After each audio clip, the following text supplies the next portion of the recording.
So the first one, and I know that these probably feel, so basic to you, but it's the No, stuff it's I'm so okay. curious. Yeah, it's Okay, okay. good, It's all because I good. always ask her a lot of the questions that are on here as well. So the very first one is, what do the different colors of auras mean to you? Because I know that what you see can be a little bit different as well, right? Well,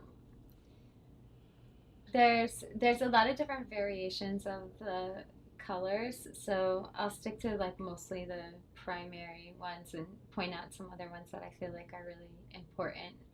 Um, Orange is like a lot of receptivity and like a very open person and um, a really like powerful person, someone a lot in their power, which you have a lot of orange around you today. That's why I'm starting Yay!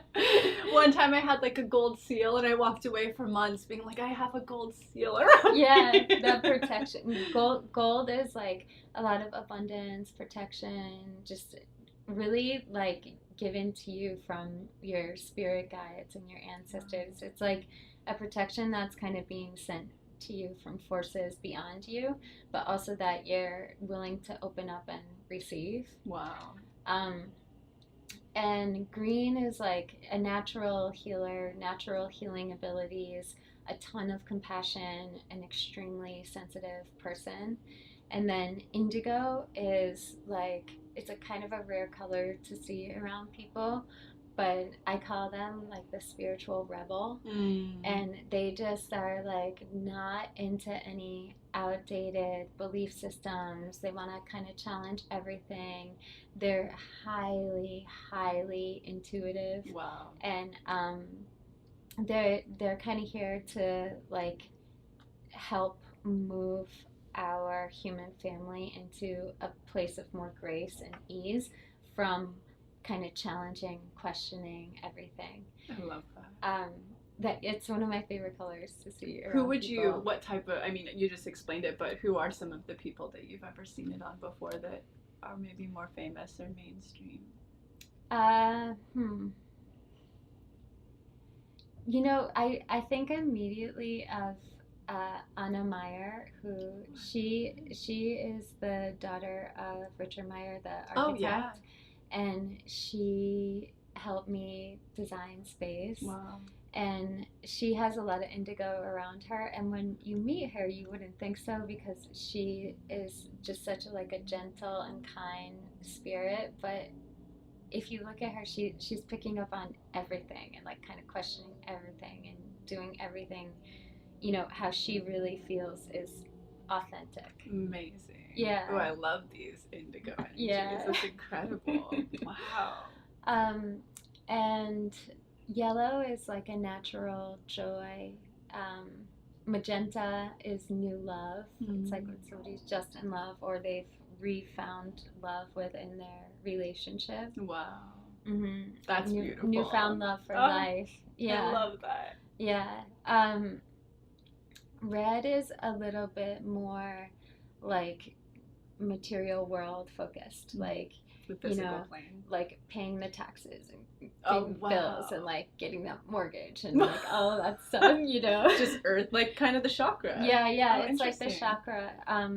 It's also, I think, a lot to do with like birth and like birthing something new into creation and like if you think about birth, like there's blood everywhere, totally. And so it's a lot of like something is being birthed and yeah, grounded down.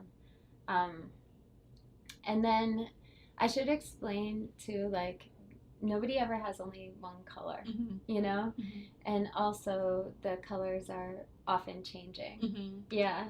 They have questions about that, so I'll let you go deeper because I figured that was the case. Yeah. Because even Deborah told me this one time, this little story that I thought was so fascinating, but you can see in your office when the girls are coming down with a cold before they can even feel it, and you'll tell them, you got to go home and rest. Yeah. So I'm sure you're just seeing things, because it's all in your aura just shifting around, I assume. Yeah. Right? Yeah. So because of that, when people come for medicine readings, it's like I don't really get too far into the future.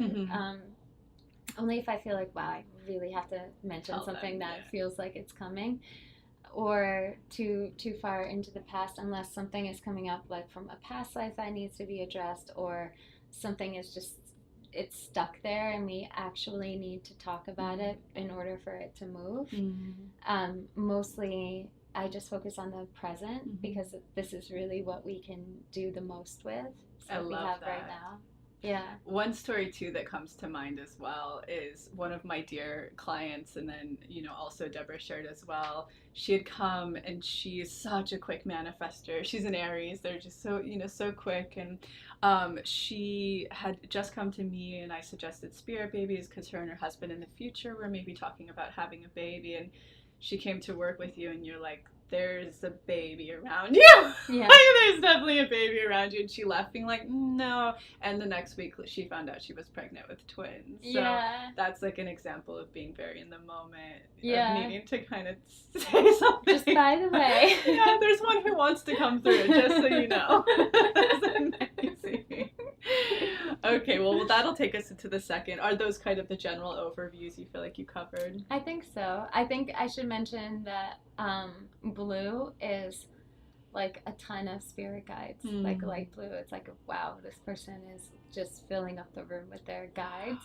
And violet is like a really powerful dreamer, and like someone who can live a little bit more like in their dreams and in like their ideas of things. The ideas are amazing, but they need to like just ground it a little bit. Yeah. Oh, I love that. I love the dreamers. Yeah. I've been having such powerful and intense dreams lately.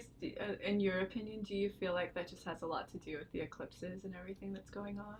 I think so. I mean, it feels like such an intense time. I'm like, can this pass? Yeah. Like, I want to get back to just having fun again. Yeah, like it started like the last week of June, right? That's what I felt, yeah. But have they been like really strong medicine dreams? It just started last night. A great example was I had a dream, and I haven't really had many pregnancy dreams or anything like that ever, so it's so interesting that I was seeing you, but I had a dream that I had a baby, and it was born. It was somebody else's, but I was feeding it, and I was like, because I've been having a lot of feelings like maybe I should adopt or something, even though I know there's a baby around. I wouldn't ever mind having, both biological and adopted. Yeah. But I've never really had them that powerful, and it feels like, the other day during a meditation, I kept having one come through that was giving me a name and stuff. And oh, wow. So I don't know if New York has something to do with it, but all of it stopped up until right about now. But it's been really intense dreams, and then obviously I'm feeling so much of the, like, I don't know, astrological energy of just intensity. Yeah. So much intensity. So much intensity. But not really medicine. I had a lot of birds showing up for a long time. And robins showing up, and I'm like, what do you guys want from me? What? Aww. I know. But we'll go back into the next question then.